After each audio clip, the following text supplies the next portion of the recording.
E aí, minha gente, simbora seguir. O que é que a gente vai estudar agora? Nós vamos estudar o assunto classificação das constituições, tá?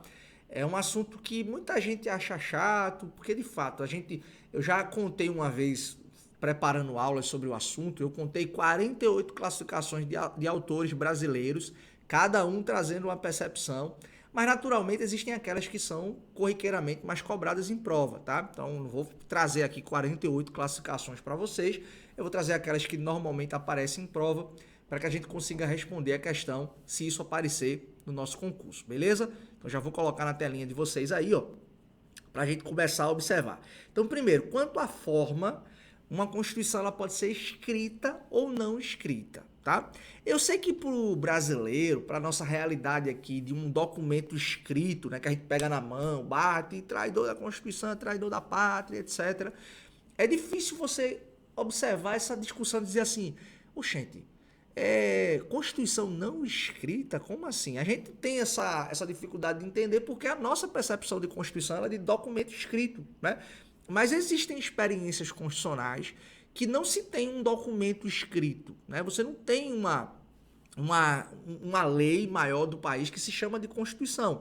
A Inglaterra, por exemplo, aquilo que eles vão chamar de Constituição, que é que são as leis mais importantes, decisões ou tradições que são replicadas no âmbito do país, é a partir de uma experiência completamente diferente. É o que eles, né, o que o autor Edmund Burke já falava, né, aquilo que sobrevive aos testes do tempo. Então, o que eles vão chamar de Constituição é algo completamente diferente daquilo que a gente chama de Constituição, né? Então, a Constituição ela pode ser escrita ou ela pode ser não escrita, tá? Quanto ao modo de elaboração, eu posso ter uma Constituição dogmática ou eu posso ter uma Constituição histórica, tá? Qual é a diferença, basicamente, de uma para outra aqui?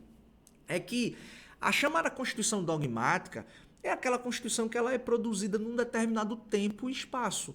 Ela é fruto de uma movimentação, de uma manifestação que ela é localizada, que ela é localizada tanto no tempo quanto no espaço.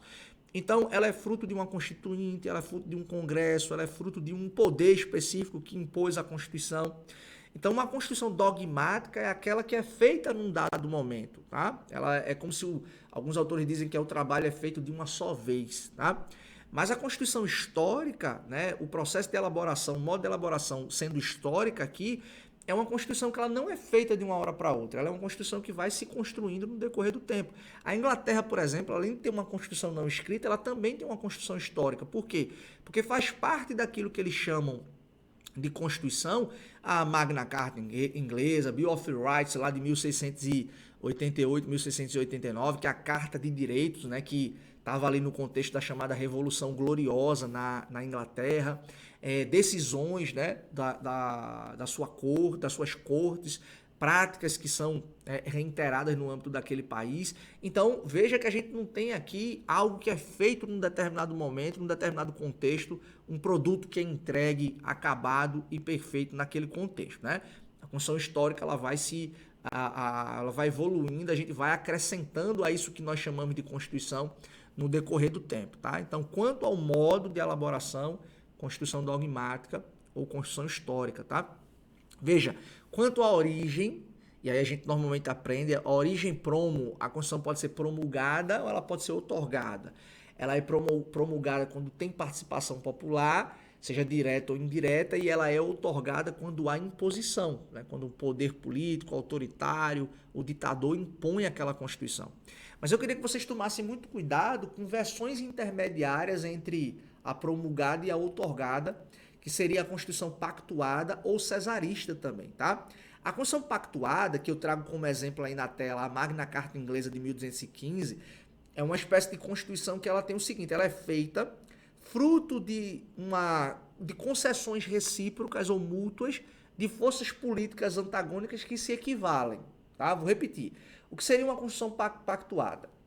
Uma Constituição que é fruto de concessões mútuas que são feitas por forças políticas antagônicas que se equivalem. A Magna Carta inglesa ela aparece nesse contexto por quê? Porque a Magna Carta inglesa ela foi fruto de um processo de diálogo entre o rei João Sem Terra e os donos de terras que estavam insatisfeitos com as cobranças de tributos em relação ao seu patrimônio. Então houve uma concessão daqui, houve uma concessão dali, se criou a Magna Carta inglesa de 1215, tá certo? Por sua vez, a chamada Constituição cesarista ou bonapartista, é uma Constituição que ela é imposta por quem detém o poder e ela passa por uma chancela popular, por um plebiscito, por um referendo. Então é como se esse plebiscito ou esse referendo fosse utilizado aqui para legitimar a Constituição que foi imposta por quem detém o poder político, tá? Uma vez um aluno até em sala de aula presencial perguntou, mas qual seria então a diferença de uma Constituição outorgada para uma Constituição cesarista ou bonapartista? A diferença é muito simples. Elas são fruto de um poder político hegemônico, autoritário, mas na outorgada o detentor do poder apenas impõe e cumpra.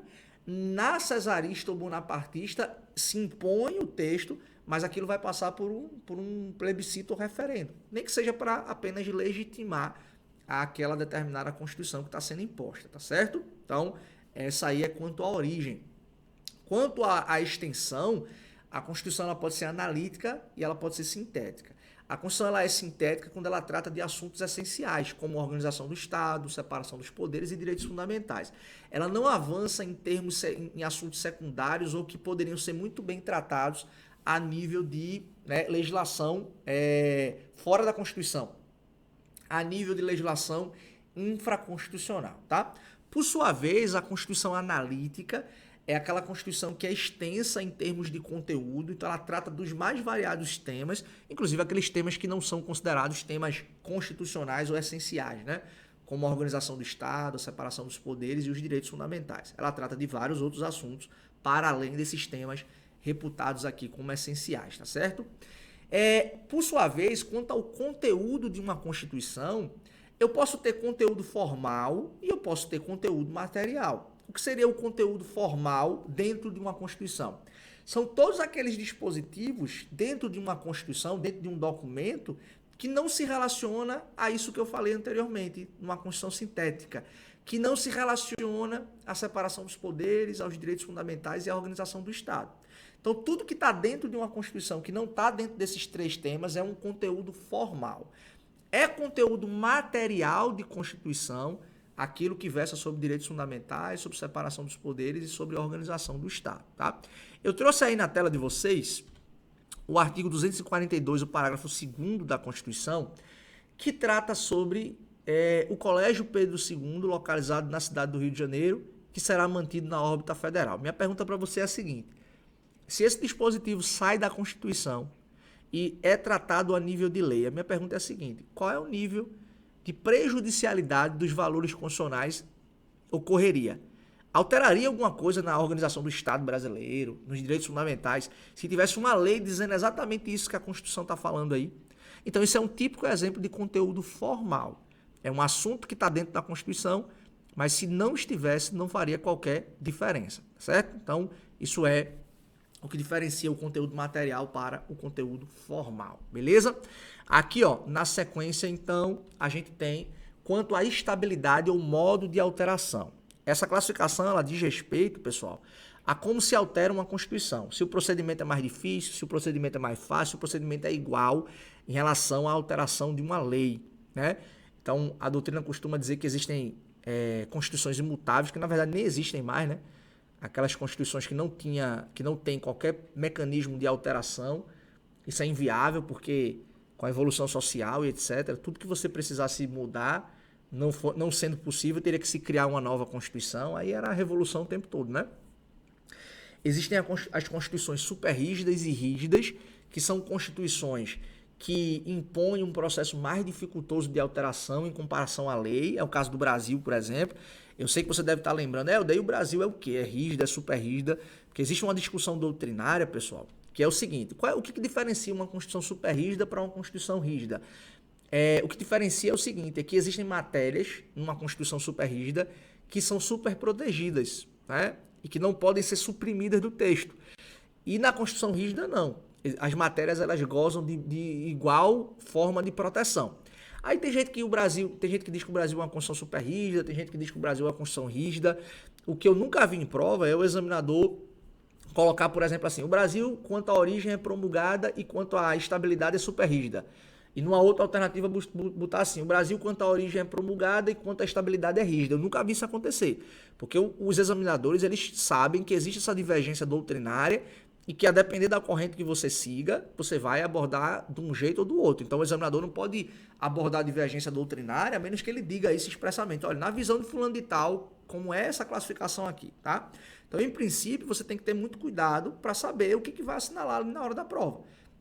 Ou a super rígida ou a rígida vai ser a alternativa correta. As duas não estarão lá no mesmo contexto de prova, tá certo? Pode ter certeza disso daqui. A Constituição semi-rígida, tá? Ou também chamada de semi-flexível, é uma Constituição que ela estabelece parte da sua forma de alteração por um processo mais dificultoso e parte da sua forma de alteração é um processo igual à alteração de lei. A gente teve um exemplo aqui no Brasil, no artigo 178 da Constituição Imperial. Eu trouxe até uma citação do livro do professor Daniel Sarmento, em que ele diz, o procedimento mais complexo era empregado apenas para processar propostas relativas aos limites e às atribuições dos poderes, bem como aos direitos políticos e sociais. A escolha do procedimento de alteração a ser adotado dependia da matéria de que se tratasse. Ou seja, no que diz respeito a direitos fundamentais, direitos políticos aqui e sociais, era como se a Constituição fosse alterada pelo rito que tem hoje, 3/5, 2 votos, 2 turnos de votação e tal. E qualquer outro assunto que tivesse na Constituição seria alterado igualzinho à alteração de uma lei. Então isso seria uma Constituição semi-rígida ou semi-flexível, tá certo? E a Constituição flexível é a Constituição que ela é alterada igualmente ao modo de alteração de uma lei. É igualzinho, é como se a Constituição fosse uma lei qualquer, tá certo? Então essa aí é a classificação quanto ao modo quanto à estabilidade ou ao modo de alteração. Só por uma questão de organização, que eu não consegui botar no slide aqui, eu anotei, ia anotar e não consegui. Quanto à ideologia, a Constituição ela pode ser eclética ou pluralista ou também ortodoxa, tá? Uma Constituição eclética é aquela Constituição que congrega várias visões de mundo, várias visões ideológicas. É o caso do Brasil. O Brasil tem tanto visão capitalista quanto visão socialista, né? Quanto visões liberais e visões mais interventoras aqui do Estado nos aspectos econômicos, por exemplo. E uma Constituição ortodoxa é aquela que é uma Constituição que apenas reflete uma única visão de mundo, tá certo? Então deixa isso guardado aí, mas eu queria só me preocupar aqui em falar com você brevemente sobre a questão da ontologia ou quanto à essência, que é uma classificação de Karl Loewenstein, né, que é um alemão, que ele está aqui, na verdade, pessoal, analisando o grau de correspondência de uma Constituição com a realidade. E aqui Karl Loewenstein ele foi genial, porque ele usa uma analogia de uma camisa, tá? Ele diz assim, olha, eu preciso analisar qual é o grau de correspondência da Constituição com a realidade social, né? Se a Constituição diz que é democrática, a sociedade, o país realmente é democrático? Se a Constituição diz que protege direitos fundamentais, os direitos fundamentais efetivamente estão sendo protegidos naquele país? Como é que funciona isso? O grau de correspondência, né, da Constituição com a realidade. E aí ele diz que uma Constituição ela pode ser semântica, ela pode ser normativa ou ela pode ser nominal ou nominalista, tá? Qual é a diferença basicamente de cada um? Ele usa uma analogia de uma camisa. Ele diz assim, olha, existe uma camisa que você compra e ela cabe perfeitamente no seu corpo. Isso é uma Constituição normativa. Por quê? Porque aquilo que é a realidade da sociedade é exatamente o que a Constituição diz. Então não há disparidade, não há diferença. Não há aqui a Constituição servindo apenas para ser utilizada como fundamento daqueles que detêm o exercício do poder. Há uma completa correspondência entre a realidade social e aquilo que diz a Constituição. Isso seria uma Constituição normativa, tá? A camisa que cabe perfeitamente no corpo. Ele diz também o seguinte, o que seria uma Constituição nominalista ou nominal? Imagine uma camisa que você compra e que ela ainda não dá no seu corpo exatamente. Por quê? Ou porque você está fazendo uma dieta para perder peso e aí em algum momento a camisa vai deixar de ser apertada e vai caber direitinho.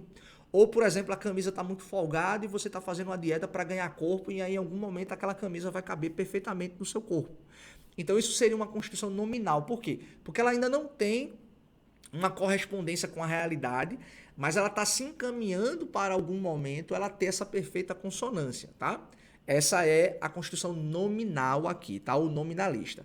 E por último, a Constituição semântica, ele também usa da analogia para dizer o seguinte, imagine uma camisa grande que você compra, um tamanho, 2, 3 tamanhos acima, e é uma camisa que você vai colocar no seu corpo para encobrir as suas feridas, para encobrir falhas que você tem, né, na sua estrutura. E aí ele diz que a Constituição semântica ela funciona como essa camisa. perdão, ela funciona como essa camisa. Por quê? Porque uma construção semântica é aquela construção que não tem qualquer correspondência com a realidade. É uma construção de esquerda democrática e o país vive ali num contexto de autoritarismo. É uma Constituição que diz que respeita e que garante direitos fundamentais, mas na prática os direitos fundamentais são completamente violados e são negligenciados pelo poder público. Então isso ele chama de Constituição semântica. Então essa analogia da camisa ela é perfeita para você responder a questão que cair na sua prova quanto à ontologia, o sentido, né, a essência de uma Constituição. Eu vou voltar na tela porque eu deixei escrito aqui, ó, exatamente a síntese disso que eu acabei de dizer. Então, olha aqui, ó. Construção semântica, a ausência de correspondência entre a realidade e a Constituição. É a camisa longa que esconde as feridas. Constituição normativa, quando há correspondência entre a realidade e a Constituição. Aquela camisa que cabe perfeitamente no seu corpo. E Constituição nominal, embora não haja exata correspondência, a Constituição direciona a atuação do poder político para um cumprimento das diretrizes constitucionais. Ou seja, é aquela camisa que em algum momento, seja pela dieta, para ganhar peso ou para perder peso, ela vai caber perfeitamente no corpo, tá certo? Então, essa analogia do Karl Loewenstein ela é perfeita para a gente poder responder a questão na hora da prova, se isso cair no nosso concurso, classificação das constituições, tá certo, pessoal? Se você tiver uma ou outra classificação aí, quiser me mandar a título de dúvida, pode ficar à vontade, mas essa daqui, ó, essas daqui são basicamente o resumo do que normalmente aparece em prova, beleza? Então, obrigado pela presença, obrigado pela participação, forte abraço, bons estudos e até a nossa próxima aula.